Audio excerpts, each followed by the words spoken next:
On the morning of October 14, 1838, the clerk of the court for Beaufort District, South Carolina, entered an amendment into a ledger that was not meant to draw attention.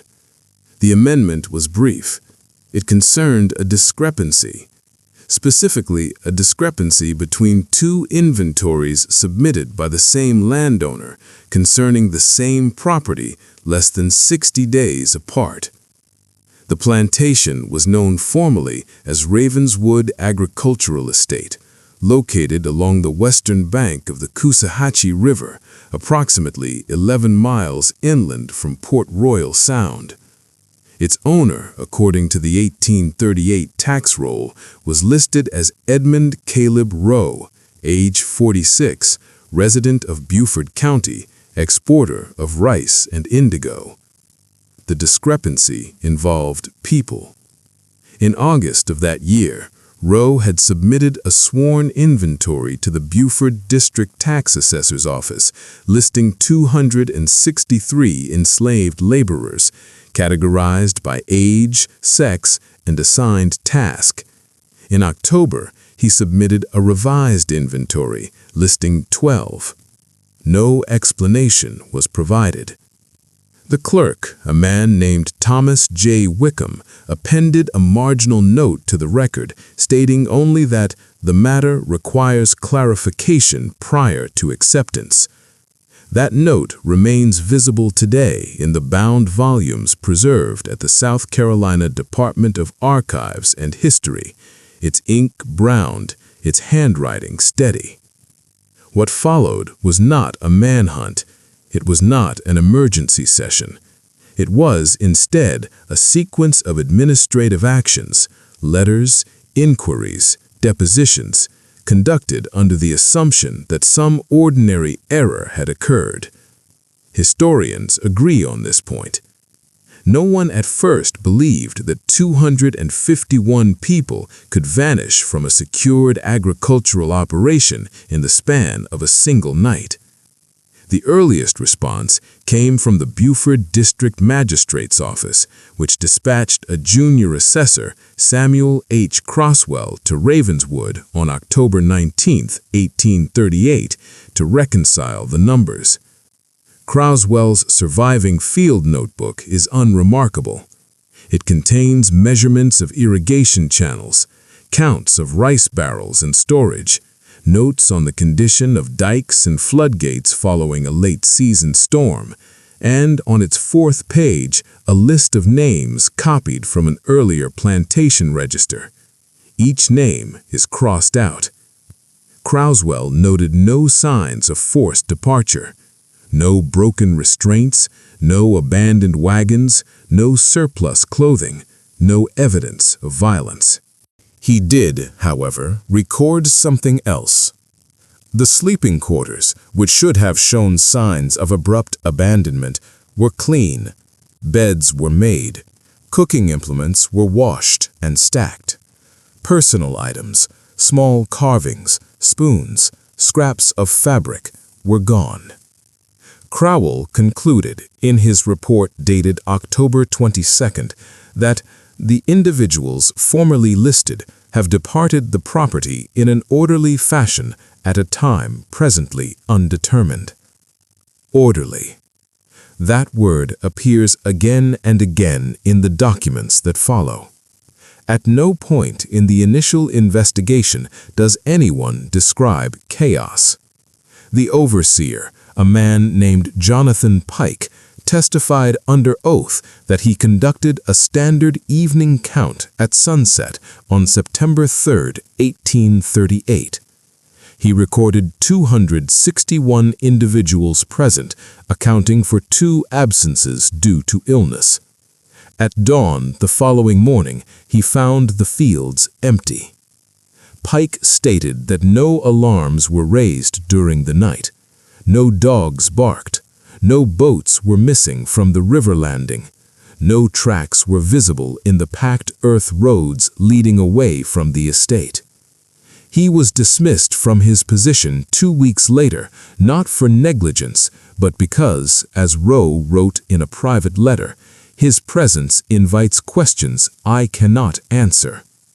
That letter survives.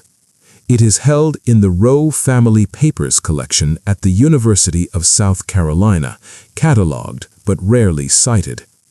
Rowe's correspondence during this period reveals a man increasingly focused not on recovery but on explanation. He wrote to neighboring landowners asking whether unfamiliar groups had been seen passing at night. He wrote to river pilots inquiring about unregistered crossings. He wrote to the Beaufort sheriff requesting guidance on how to report an absence of this magnitude without provoking public speculation. There is no evidence that any organized pursuit was ever launched. By November, the matter shifted from law enforcement to accounting. Insurance adjusters were consulted. Export contracts were renegotiated. Tax obligations were recalculated based on labor loss. It is within these mundane documents, balance sheets, affidavits, indemnity clauses, that a second anomaly emerges. Multiple witnesses, independent of one another, reported hearing rhythmic sounds on the night of September 3rd. Not shouting, not alarms, measured impacts. One river pilot described it as the sound of distant piling. A neighboring farmer likened it to timber being worked, though no light was visible. An enslaved laborer from a nearby estate told a Methodist circuit rider that the ground was speaking low. None of these accounts were formally entered into the court record. They appear instead in diaries, letters, and sermons, preserved unevenly and interpreted cautiously by later scholars. What concerned Crowell most, according to a letter he wrote to his brother in December of that year, was not how the people had left, it was how long preparation must have taken. Ravenswood sat on marshland. Movement of large groups would have required stable paths, load distribution, and timing with the tides. Food for over 200 people would have needed to be secured without disrupting ration logs. Tools would have been required. And yet, inventory audits from the previous year show no unusual shortages. Crowell wrote that either the records are deeply false or the operation was conducted beyond the visibility of those tasked with watching. By early 1839, the Beaufort District quietly closed its inquiry. The official explanation, such as it was, rested on gradual attrition misrecorded as sudden absence. Few accepted it. In 1872, nearly 35 years later, a Charleston historian named Elias Morton attempted to reconstruct the event using surviving plantation records. He concluded that no known escape route, maritime or terrestrial, accommodates the simultaneous movement described without external coordination. He did not speculate further. He did not need to. Because in the decades following the disappearance, rumors began to surface of a settlement, briefly mentioned, inconsistently located, never formally mapped, whose founding date appeared again and again as the autumn of 1838. A place said to have appeared already organized, already functioning, already occupied by people who did not speak of how they arrived. By January 3, 1839, the Beaufort District inquiry had ceased to function as an investigation and had become a matter of record preservation. Yet one final site survey was conducted. It was commissioned not by law enforcement, but by the South Carolina Agricultural Society, whose interest lay in irrigation systems and river management. The surveyor assigned was Charles B. Ellison, a civil engineer recently contracted to evaluate flood damage along the Coosawhatchee River following seasonal overflows. Ellison's report, dated February 11, 1839, survives in partial form in the Society's bound proceedings, now held in Columbia. He makes no reference to the disappearance in his introduction. He writes instead of soil integrity, of dike erosion, of embankment collapse risk. It is only midway through the document that he records a structural irregularity beneath what had once been the eastern rice field. Ellison describes a subsidence pattern inconsistent with recent flooding.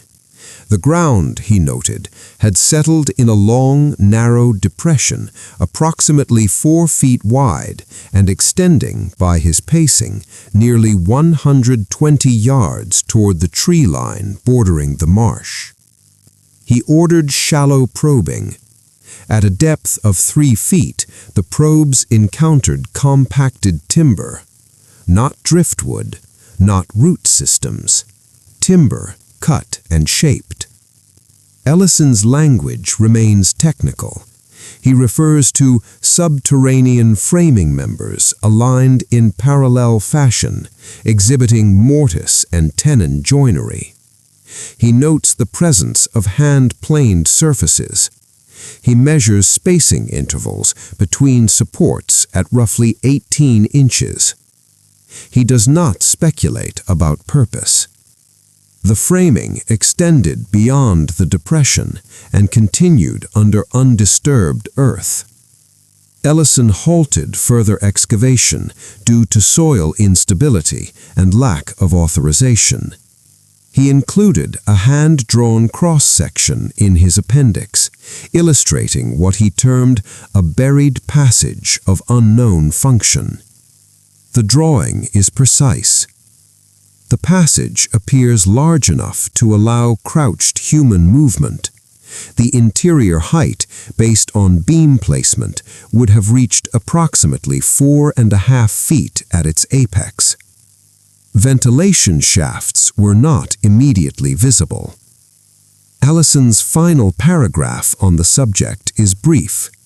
He states that the construction would have required considerable coordinated labor, skilled carpentry, and sustained excavation over an extended period.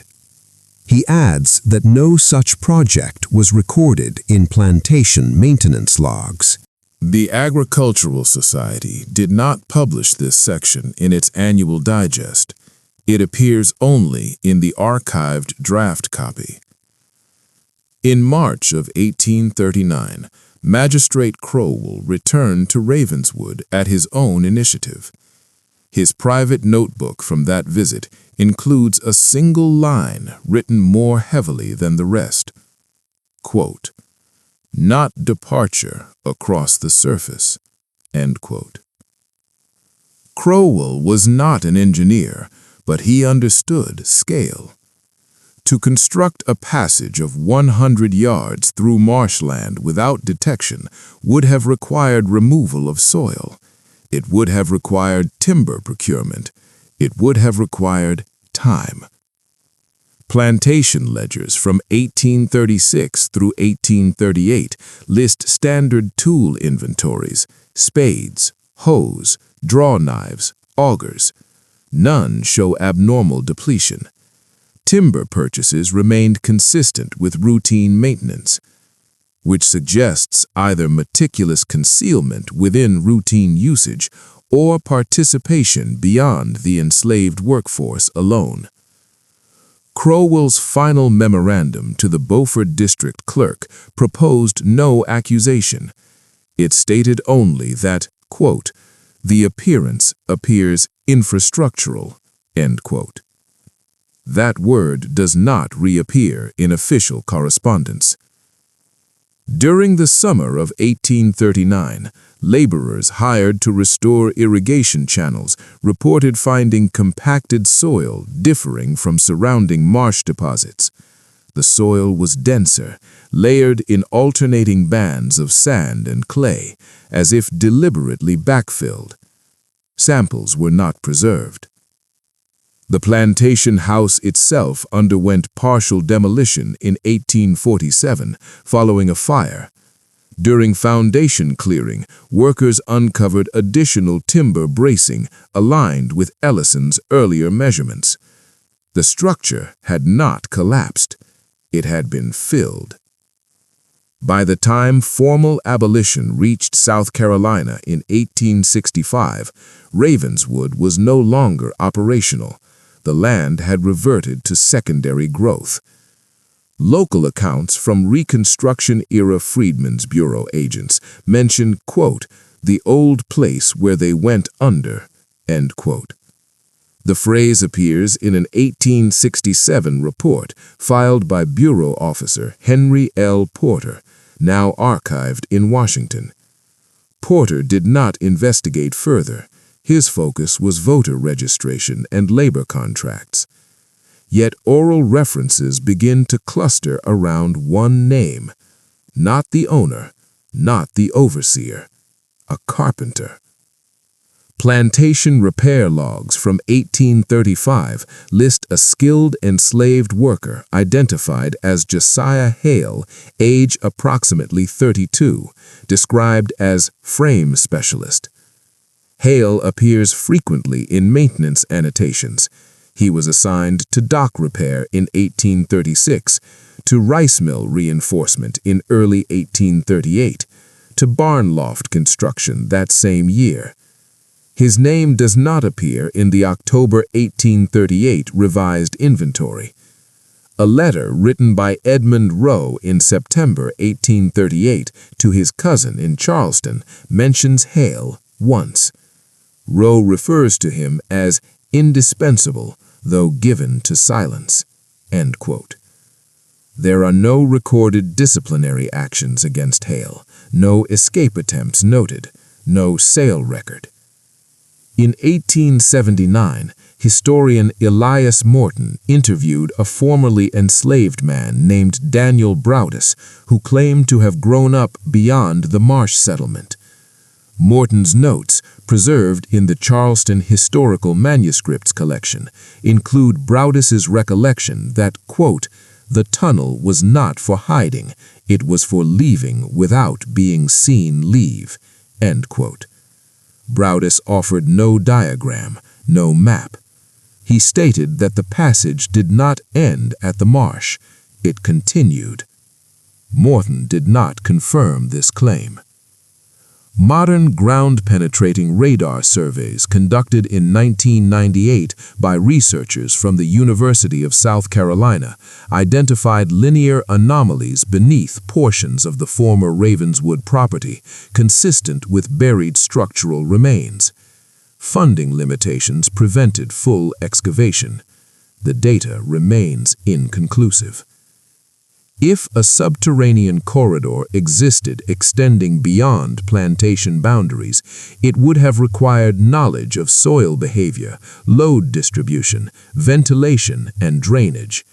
It would have required planning measured not in days, but in seasons. No contemporary record documents such planning, yet no record successfully refutes it. The disappearance was not chaotic, it was measured, which raises a quieter question, less dramatic but more difficult. Not how 251 people left, but how long they had been preparing to do so, and whether anyone above ground understood what was being built beneath them. The archives do not answer. They record, and in recording, they leave space. The next surviving document is not architectural, it is personal. A fragment of a letter, unsigned, dated August 28, 1838, written in careful script on coarse paper, discovered folded into the spine of a plantation ledger decades later. It begins with a single sentence, quote, "The hour will not be taken, it will be made," end quote. The fragment was discovered in 1904 during the cataloging of the Rowe family papers following their donation to the South Carolina Historical Society. It was not found among correspondence. It was lodged within the binding of an 1837 rice yield ledger, folded twice, the creases nearly worn through. The handwriting did not match that of Edmund Rowe nor of his overseer. It was careful, upright, and practiced. The paper bore no watermark. The ink had faded unevenly, suggesting exposure before concealment. The letter was incomplete. Its lower third had been torn away. It began with the sentence already noted in archival annotation, "The hour will not be taken, it will be made." The remainder of the surviving text did not contain names. It referred instead to measurements, to distances counted in paces, to water levels recorded at low tide, to shifts in guard rotation. There were references to timber curing time, to weight tolerances, to air. One line read, "The beams must be spaced as ribs, or the earth will remember its shape." Another, "If one carries soil alone, it is noticed. If many carry soil as if carrying rice, it is not." The letter does not explicitly state an objective. It implies coordination. The Historical Society's early 20th century archivist, Marion C. DeVoe, added a marginal note in pencil, "Possible forgery, no corroboration." DeVoe was cautious by temperament. His later correspondence suggests he considered the document either apocryphal or symbolic. Yet he did not remove it from the collection. In 1921, architectural historian Edwin T. Rawlins examined Ellison's 1839 survey alongside the letter fragment. Rawlins noted that the structural terminology in the letter, specifically the metaphor of ribs, was consistent with 19th century boat-building techniques common along the South Carolina coast. Rawlins proposed in a short paper presented to the Charleston Historical Association that whoever wrote the letter possessed working knowledge of marine carpentry. Plantation repair logs confirm that Josiah Hale had been assigned to dock reinforcement along the Coosawhatchee in 1836, assisting contracted shipwrights during seasonal repair. Whether Hale could write remains unverified. South Carolina law at the time prohibited literacy among enslaved people. Enforcement varied. No document confirms Hale's literacy. No document disproves it.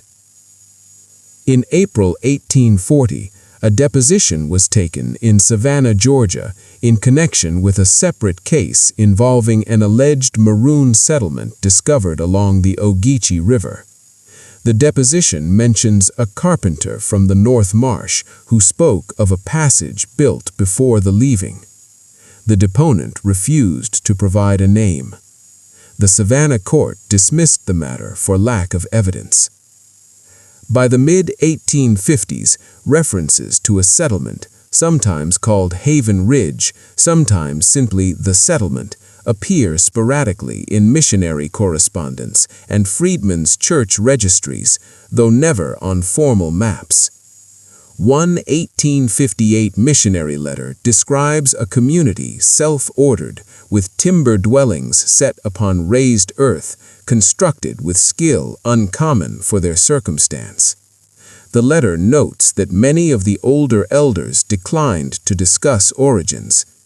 It records one statement attributed to an unnamed elder, "We were counted once, we will not be counted again."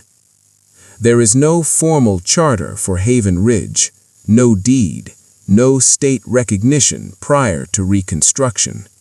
Yet census anomalies appear in Beaufort County post-war rolls, showing clustered households of similar age demographics inconsistent with gradual migration patterns.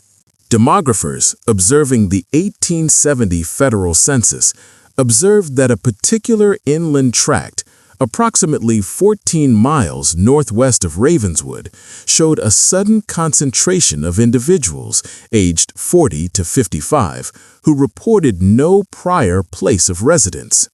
That tract was not previously populated in tax records. The land sits beyond tidal marsh, elevated slightly above floodplain, accessible by narrow channels known primarily to local boatmen. Modern archaeological surveys conducted in 2004 by a joint team from the University of South Carolina and Clemson University identified foundation remnants consistent with mid-19th century timber construction. Post-hole sampling evaluated area sediment, but offered no conclusive evidence of direct human occupation. Post-holes were evenly spaced, joint cuts clean, load-bearing beams calculated for marsh humidity. The settlement did not appear improvised. It appeared engineered. If 251 individuals had relocated there within a short time frame, the receiving site would have required preparation in advance, which suggests one of two conditions. Either the settlement pre-existed the disappearance, or construction occurred concurrently, hidden from plantation oversight.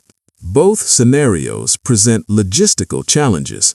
The marsh terrain between Ravenswood and the inland tract is unstable during high tide. Movement of large groups without leaving visible trail would require either elevated pathways or concealed transit. Ellison's buried framing beneath the rice field remains the only physical evidence of subsurface infrastructure connecting to that region, yet full excavation has never been authorized. In 1968, civil rights historian Dr. Laverne Holt revisited the Ravenswood case as part of a broader study on collective resistance. Holt reframed the event not as disappearance, but as planned demographic withdrawal. She argued that the absence of violence in plantation records suggests negotiation or deliberate non-confrontation rather than flight under pursuit. Holt's theory remains debated. Skeptics note that no written agreement exists. Environmental historians have proposed a different explanation. They argue that subsurface peat layers beneath Ravenswood could have created sinkage patterns misinterpreted as structural remains. However, Ellison's drawings of mortise and tenon joints are difficult to attribute to natural formation. Psychological interpretations have also surfaced. Some scholars propose that the narrative of coordinated escape may have expanded over decades through oral tradition, exaggerating a smaller exodus into a singular event. Yet the 1838 inventory discrepancy remains fixed in the tax ledger. 263, then 12. No gradual reduction appears in intervening weeks. No sale records account for transfer. Insurance claims reflect sudden labor loss, not staggered departure. The administrative record remains stubborn. In 1883, an elderly man named Isaiah Turner filed a pension affidavit in Charleston stating that he had left the rice place through the underwork the night the tide fell lowest. Turner offered no diagram. He did not testify under cross-examination. His affidavit was accepted for unrelated military service and archived without investigation. The phrase underwork appears nowhere else in official documentation. It is a word suggesting both labor and concealment. As the decades progressed, Ravenswood became overgrown. The depression Ellison measured softened beneath sediment and grass. Local children were warned not to wander near the old sinking. No excavation followed. By the early 20th century, the disappearance had become regional folklore, stripped of dates, stripped of names. Yet the administrative paper trail persists, measured, unsigned, unresolved. At its center remains a human question. If Josiah Hale, or another like him, conceived of an engineered withdrawal, he did so within a system that denied him authorship, denied him literacy, denied him formal existence. To design infrastructure beneath surveillance requires more than technical skill. It requires trust distributed across hundreds, silence maintained across months, a shared understanding that risk would be collective, failure would be collective, and success would mean erasure from the records of those who claimed ownership. There is no monument marking Haven Ridge, no plaque at Ravenswood, only ledger entries, survey sketches, fragments of correspondence, and a question that historians continue to phrase carefully. Not whether the workforce escaped, but whether what occurred at Ravenswood in September of 1838 represents one of the most coordinated acts of infrastructural resistance in the antebellum South, or whether the explanation lies somewhere less deliberate, less organized, less knowable. The documents do not declare, they persist, and in their persistence, they leave the hour intact, unresolved.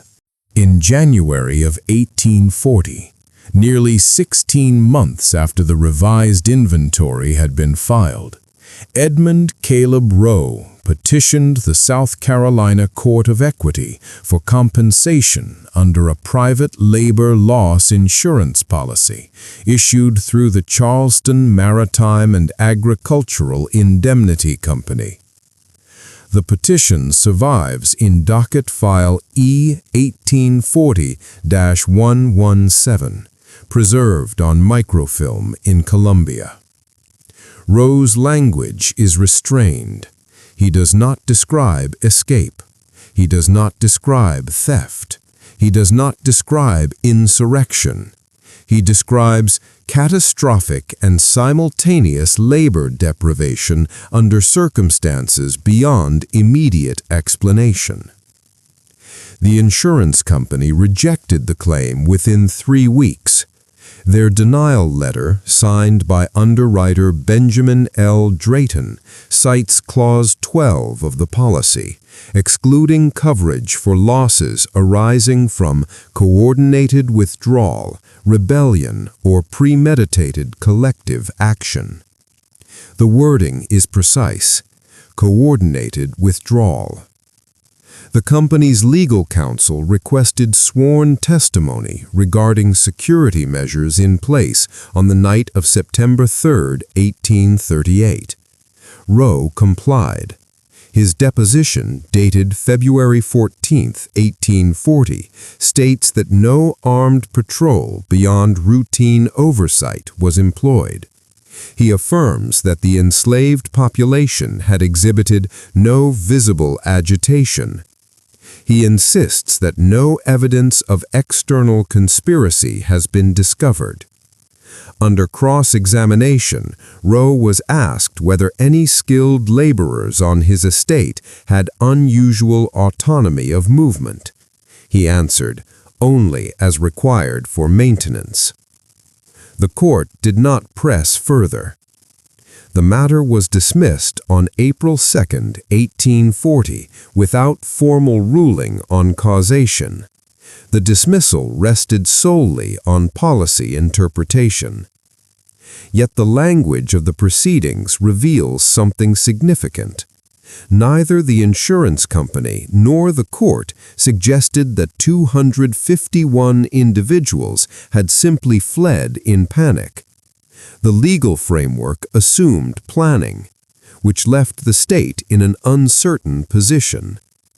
In June of that year, the South Carolina General Assembly received an anonymous memorandum warning that subterranean escape methods may exist on other estates. The memorandum is unsigned. It appears in legislative correspondence files without attribution. It recommends periodic ground inspection of rice plantations situated on marshland. No such law was enacted. The proposal was tabled. Privately, correspondence between two legislators references concern that public acknowledgement of infrastructural escape would invite replication. The matter faded from public record. Ravenswood itself entered financial decline. Without its labor force, rice production ceased.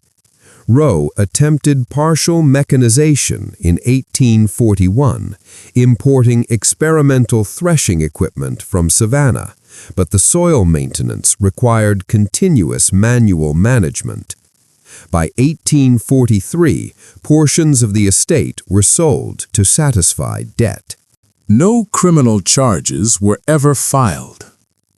No warrant issued for Josiah Hale or any named individual. The absence of prosecution is notable. Under South Carolina law at the time, assisting coordinated escape constituted a capital offense. Yet no formal indictment appears in Beaufort District Court rolls.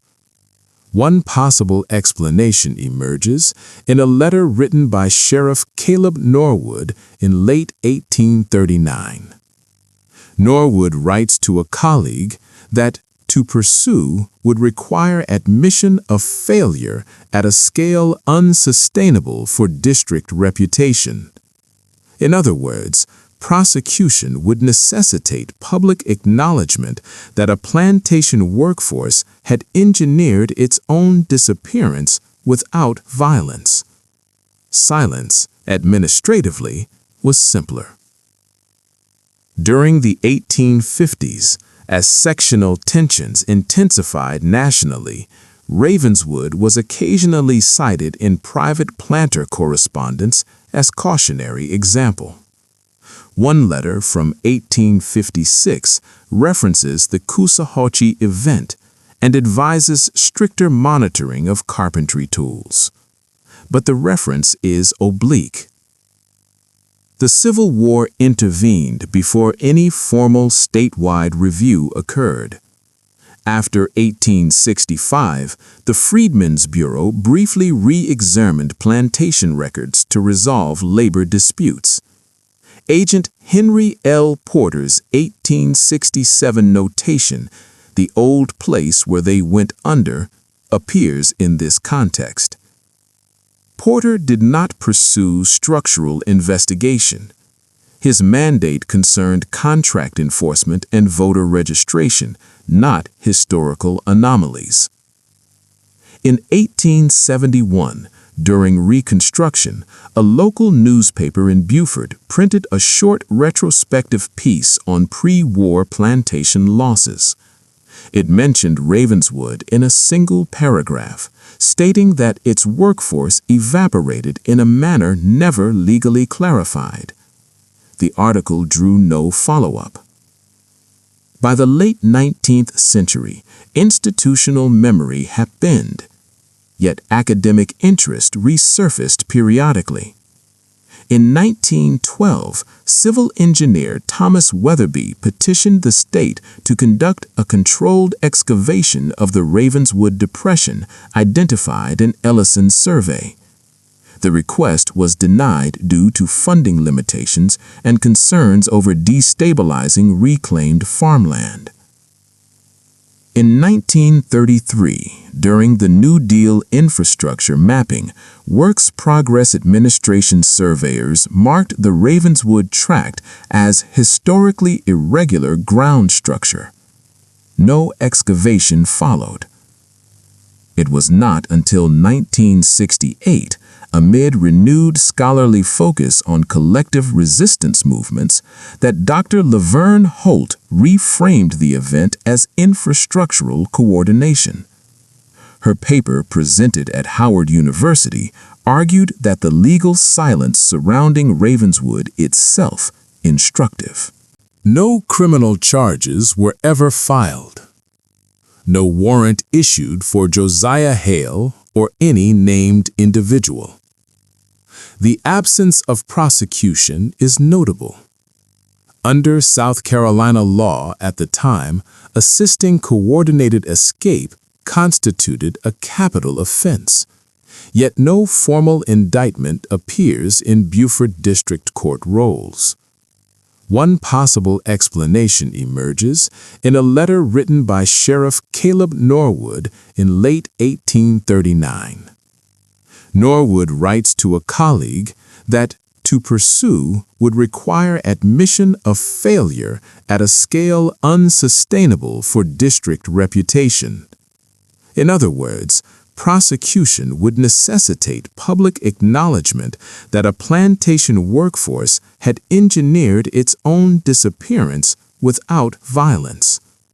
Silence, administratively, was simpler. During the 1850s, as sectional tensions intensified nationally, Ravenswood was occasionally cited in private planter correspondence as cautionary example. One letter from 1856 references the Coosawhatchee event and advises stricter monitoring of carpentry tools. But the reference is oblique. The Civil War intervened before any formal statewide review occurred. After 1865, the Freedmen's Bureau briefly re-examined plantation records to resolve labor disputes. Agent Henry L. Porter's 1867 notation, "The old place where they went under," appears in this context. Porter did not pursue structural investigation. His mandate concerned contract enforcement and voter registration, not historical anomalies. In 1871, during Reconstruction, a local newspaper in Beaufort printed a short retrospective piece on pre-war plantation losses.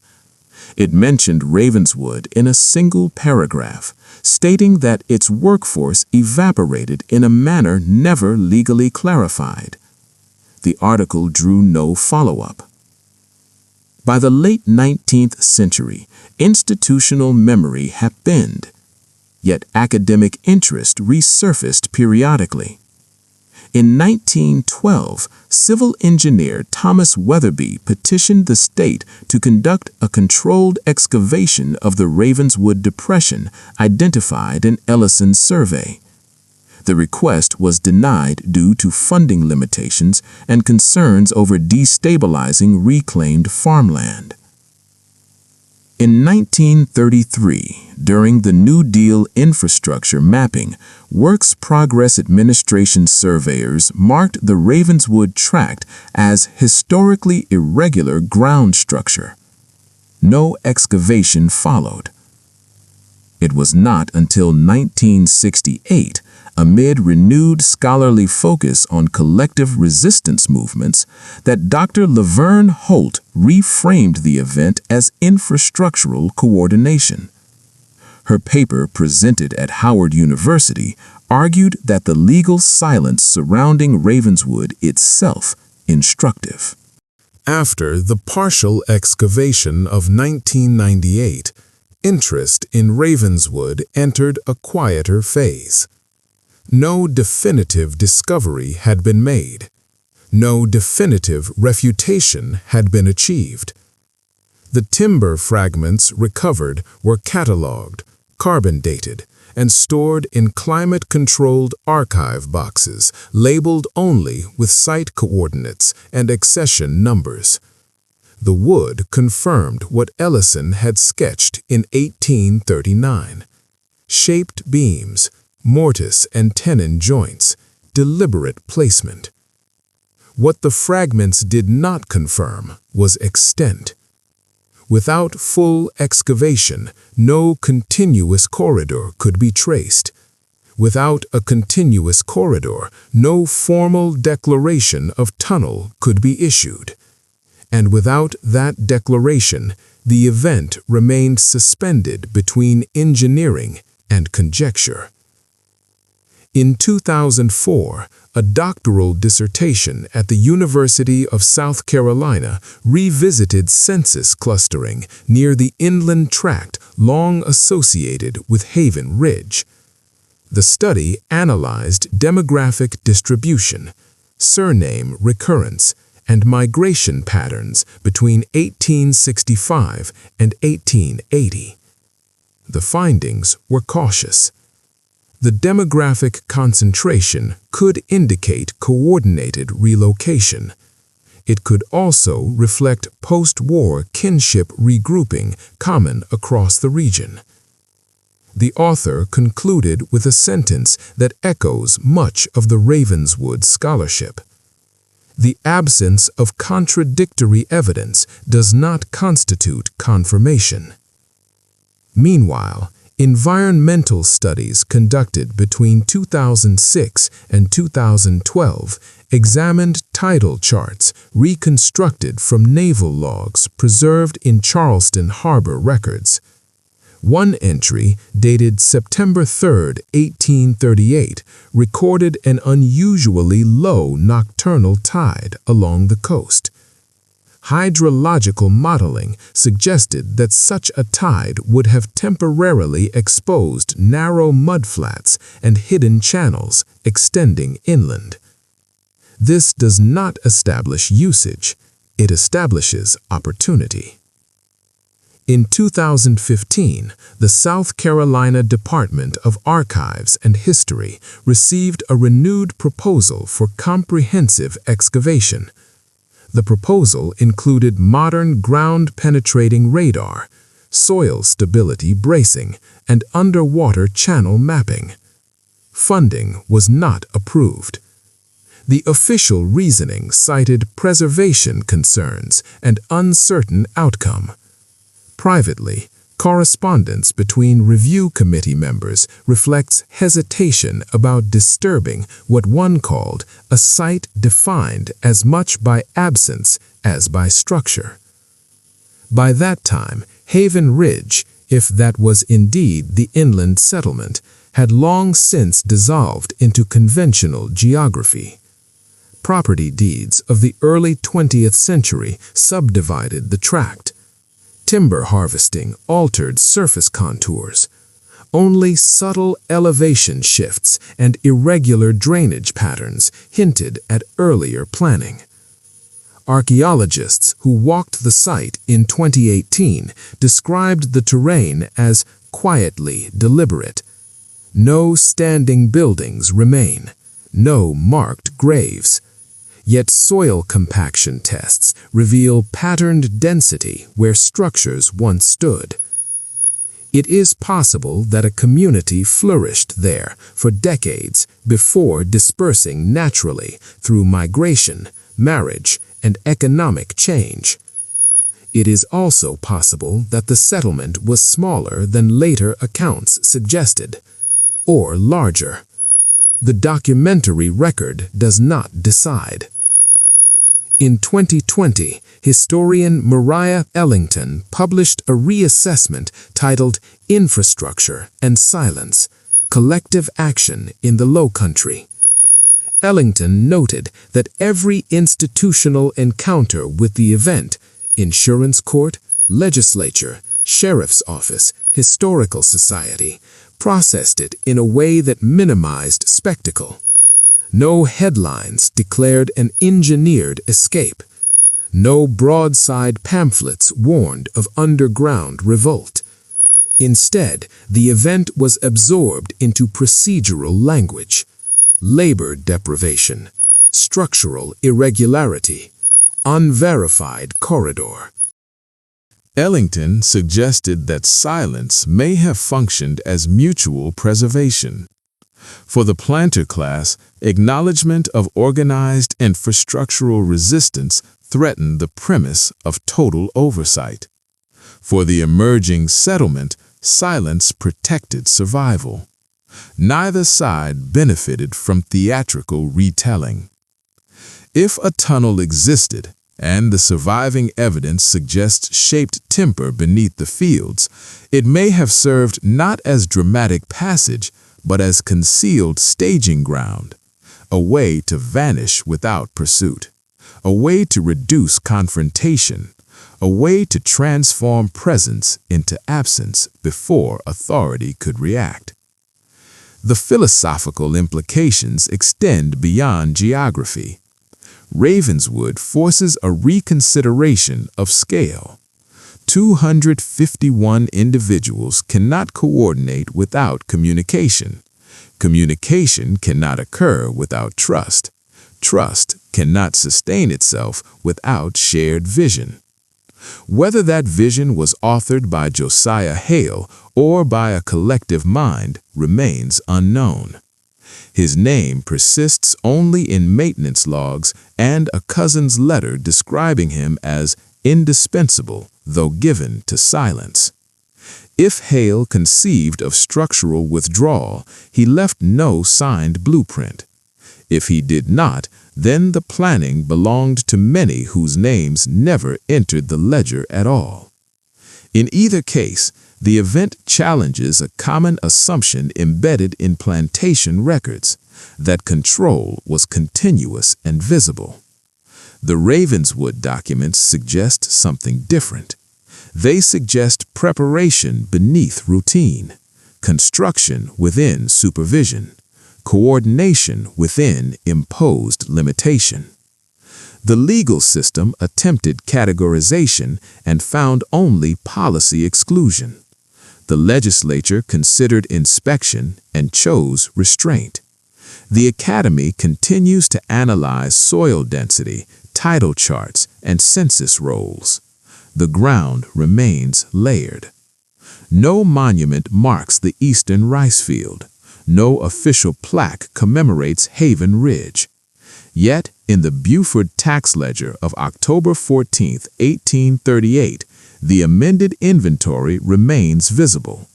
263, then 12. Numbers altered in careful ink. Administrative arithmetic cannot erase what it records.